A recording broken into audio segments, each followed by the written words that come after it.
if you would survey the land that you own, you would discover that just because your property does not have a fence, it does have something called a property line. Anybody heard that? Yeah. But you know what is more commonly called? A fence line. Okay. Tell someone every property has a fence line. Tell them again, every property has what? And oftentimes we feel that we have not entered into the domain of a person's home until we have crossed the threshold.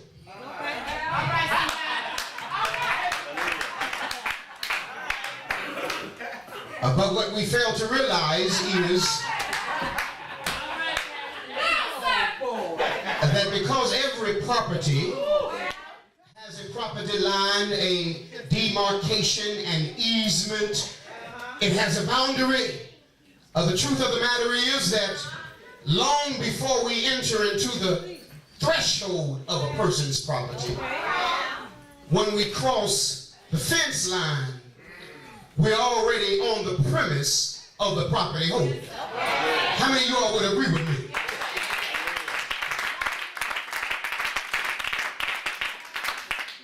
Well, I'll just stop by to simply say this, that sin has a home. Watch out. And that house has a fence line. And whenever you and I cross the fence line of sin, watch out. We may not be in sin's house, but we are in the house of sin. Do I have anybody understanding what I'm talking about? And so I would like to take the next few moments together with you to preach from a sermon that I have entitled, Stay Away from the Fence Line. Why don't you tell one or two people, stay away from. Tell someone else, please. Stay away from the fence line. Wow. Because the truth of the matter is, many of us have crossed the fence line of things we should not have ever crossed. That's true. Amen. Amen. But we're comfortable because we are technically not in sin, but we're in the yard of sin. Stay away from the fence line.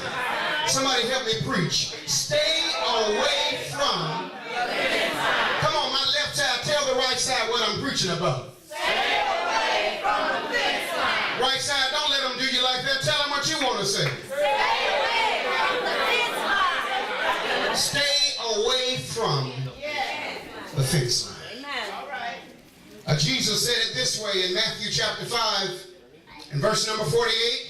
Jesus said that if a man looketh upon a woman to lust after her, he hath already committed adultery in his heart.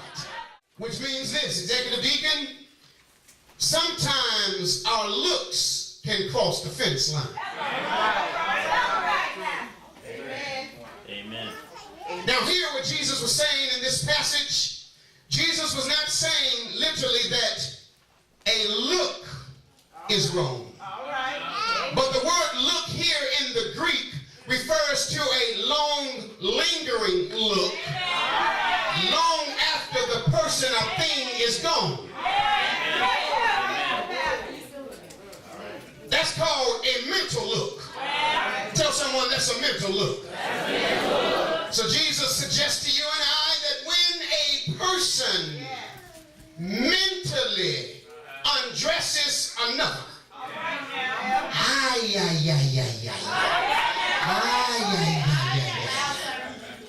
when a person mentally undresses another, I guarantee you I'll keep it PG. I know it's Sunday morning. Come on now.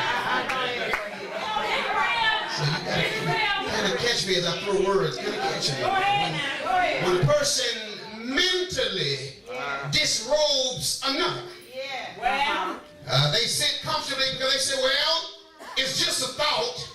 It's just an imagination. But what they don't realize is that lingering thought and imagination has already crossed the fence line. And I just want to tell you a few words. Stay away from. Stay away from. Stay away from the fence line. The fence line. So Jesus suggests to you and I that, and let me throw this out for free. Every temptation is not a sexual temptation. That's true. That's true. Come to sound the clarion alarm. And that alarm is stay away from The fence line. because the fence line is too close to danger and is too far from help. So you and I ought to learn to stay away from the fence line. Stay away